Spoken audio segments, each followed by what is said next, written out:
Good morning everyone. Now today we are going to revise that all thing that we learned in last sessions. So आज हम वो सारी चीज़ें revise करने वाले हैं एक बार जो हमने अभी तक सीखी है, क्योंकि बच्चों अगर नया नया सीखते जाएंगे और पुराना नहीं दोहराएंगे तो आप उस चीज़ को भूल सकते हैं। इसलिए आज हम एक बार फिर से सारा रिवीजन करने वाले हैं। मैंने आपको सबसे पहले हिंदी भाषा में स्वर का ज्ञान दिया था। स्वर किसे कहते हैं, स्वर कितने होते हैं और स्वर को कैसे लिखा जाता है, स्वर कितने होते हैं, वो सब ज्ञान हमने लिया था। आज हम एक बार फिर से स्वर कितने हैं और उसे कैसे लिखा जाता है वो सीखने वाले हैं। सबसे पहले अ, कौन सा स्वर है ये? अ से अनार। उसके बाद कौन सा स्वर आता है? अ के बाद आ से आम। उसके बाद आता है ई से इमली। आ के बाद आता है ई से इमली। उसके बाद आता है ई से ईख। तो अ आ ई, ये छोटी ई है और ये बड़ी ई है।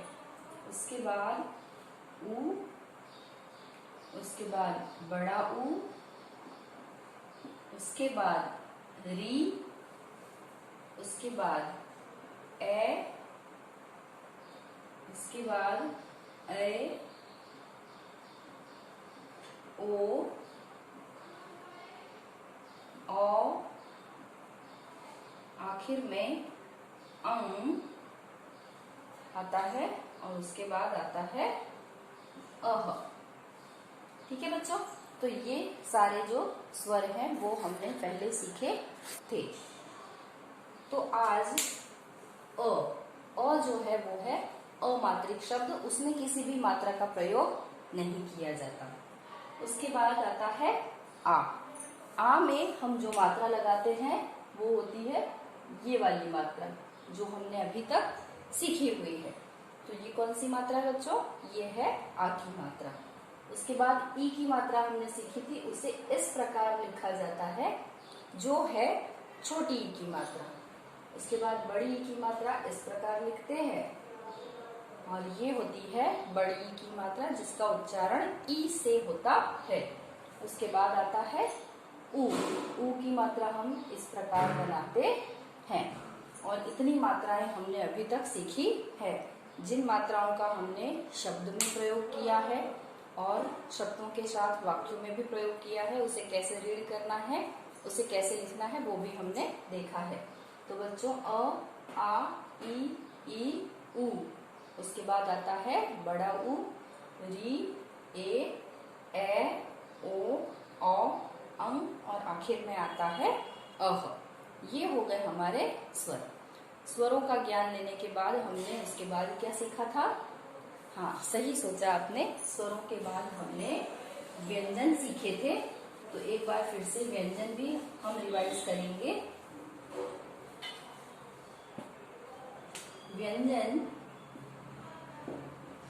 व्यंजन में बच्चों सबसे पहले कौन सी लाइन आती है? सबसे पहले आती है क की लाइन। ठीक है, क की लाइन अगर हम लिखना चाहें तो क की लाइन में और कौन से व्यंजन आते हैं? तो क के बाद आता है ख। क्या आता है? ख। ख के बाद आता है ग। ठीक है, ग के बाद घ और आखिर में अण। तो ये पूरी क वर्ण की लाइन है जिसे हम ऐसे पढ़ेंगे क, ख, ग, घ, अण। उसके बाद आता है च, छ, ज, झ और इय। ठीक है, क के बाद जो च की लाइन है उसे हम इस प्रकार पढ़ेंगे च, छ, ज, झ और इय। च के बाद बच्चों आती है ट की लाइन और ट की लाइन में हमें कैसे लिखना है? ट के बाद आता है ठ, फिर ड, ढ और उसके बाद आता है आखिर में अण। तो एक बार फिर से क की लाइन, च की लाइन और ट की लाइन। ट की लाइन के बाद आता है ट की लाइन, ठीक है। त की लाइन में त, थ, द, ध और न। तो आपको अगर त की लाइन बोलने को कहा जाए तो आपको त की लाइन में त, थ, द, ध और न इन व्यंजनों को बोलना है। त के बाद आती है प की लाइन। प की लाइन में प, फ, ब, भ और म व्यंजनों का समावेश होता है और हमें इन्हें इस प्रकार लिखना है। और पढ़ना कैसे है? तो प, फ, ब, भ और म। प के बाद बच्चों आती है य की लाइन। ठीक है, य की लाइन में हम य, उसके बाद र, ल, व और श।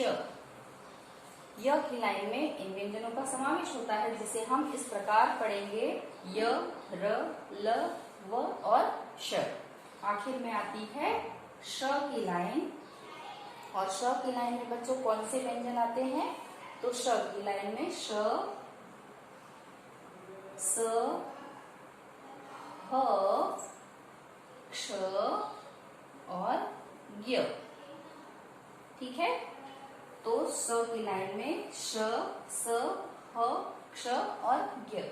और आखिर में बच्चों आता है त्र और श। इन व्यंजनों का प्रयोग करके हम शब्द और वाक्य बनाते हैं। ये अभी अमात्रिक व्यंजन है जिसमें एक भी मात्रा का प्रयोग किया गया नहीं है।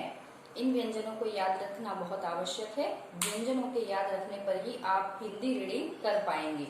एक बार फिर से क, ख, ग, घ, अण, च, छ, ज, झ, इय, ट, ठ, ड, ढ, अण, त, थ, द, ध, न, प, फ, ब, भ, म, य, र, ल, व, श, श, स, ह, क्ष, य, आखिर में त्र और श्र। तो ये सारे व्यंजन हैं जिन व्यंजनों को इस प्रकार श्रेणीबद्ध लिखा जाता है और उन्हें अपनी जो पर्टिकुलर श्रेणी है उसके साथ ही याद रखा जाता है। जैसे क वर्ग में जो व्यंजन है, च वर्ग में, ट में, त की लाइन में, प की लाइन में, य की लाइन में और आखिर में श की लाइन में। तो बच्चों स्वर और व्यंजन एक बार फिर से क्लियर हो गया है। स्वर और व्यंजन के बाद आपको याद है हमने क्या पढ़ा था? हाँ, बिल्कुल सही सोचा आपने। स्वर और व्यंजन पढ़ने के बाद हमने सीखा था आ की मात्रा।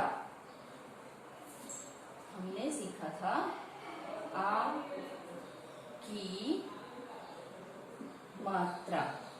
और बच्चों आ की मात्रा से पहले हमने से क्या सीखा था? आपको याद है? आ की मात्रा से पहले हमने सीखा था अमात्रिक शब्द। अमात्रिक शब्द यानी कि बिना मात्रा वाले शब्द। जिन शब्दों में, जिन व्यंजनों में किसी भी मात्रा का प्रयोग ना किया गया हो उन शब्दों को कहा जाता है बिना मात्रा वाले शब्द यानी कि अमात्रिक शब्द। तो अमात्रिक शब्द कैसे लिखते हैं? जैसे कि ग, ग, न। आप मेरे साथ पढ़िए ग, ग, न। एक और शब्द क, ल, म। मैंने दो शब्द बोर्ड पर लिखे हुए हैं। एक तो लिखा है ग, ग, न और दूसरा लिखा है क, ल, म। बच्चों, क्या आपको इन शब्दों में किसी मात्रा का प्रयोग नजर आता है? नहीं, इन शब्दों में किसी भी मात्रा का प्रयोग नहीं हुआ है, इसलिए हम इन शब्दों को कहते हैं अमात्रिक शब्द या बिना मात्रा वाले शब्द। इन शब्दों में हमें किसी मात्रा का प्रयोग नहीं किया है। तो अमात्रिक शब्दों के बाद हमने सीखा था आ की मात्रा वाले शब्द। आ की मात्रा वाले शब्द कौन से होते हैं बच्चों? हमने शब्द को लिखे थे, कुछ सेंटेंस भी लिखे थे और उसे हमने पढ़ने की कोशिश भी की थी। तो आ की मात्रा वाले शब्दों में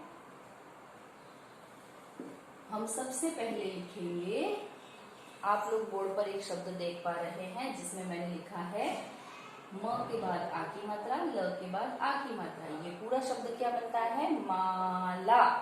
इसे हम पढ़ेंगे माला।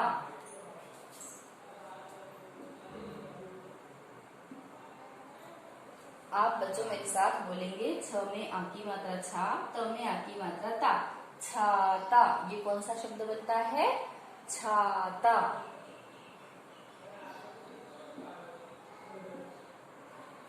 ग में आ की मात्रा, न में आ की मात्रा बनता है गाना। गाना। आप देख सकते हैं इन सभी शब्दों में मैंने आ की मात्रा का प्रयोग किया है। उसके बाद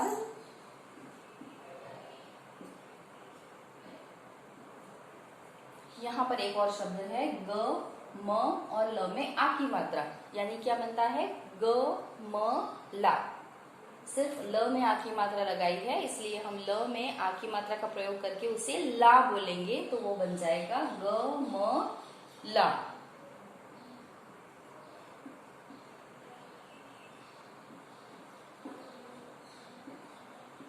आ की मात्रा का प्रयोग करके एक और शब्द हमने लिखा है, जिसमें हमने लिखा है प में आ की मात्रा, ठ, श में आ की मात्रा, ल में आ की मात्रा।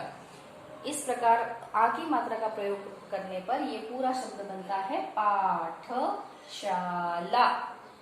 क्या बनता है? पाठशाला। तो जिन स्वर्णों के पीछे, जिन व्यंजनों के पीछे हम आ की मात्रा लगाएंगे तो वो बनेगा पाठशाला।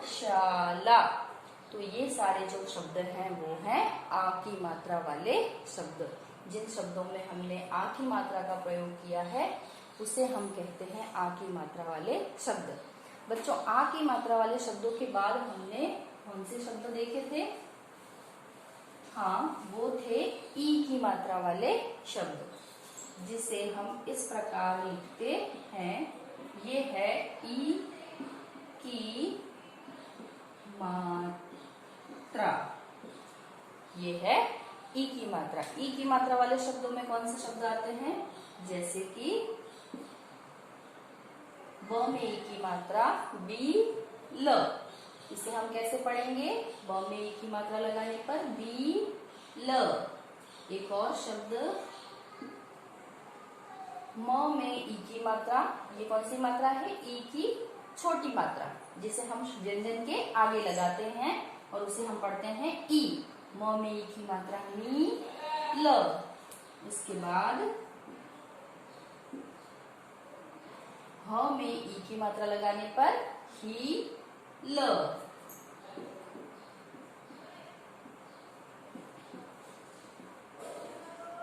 एक और शब्द है ई की मात्रा से, क में ई की मात्रा की, त में आ की मात्रा ता और ब। पूरा शब्द बनेगा की ता ब।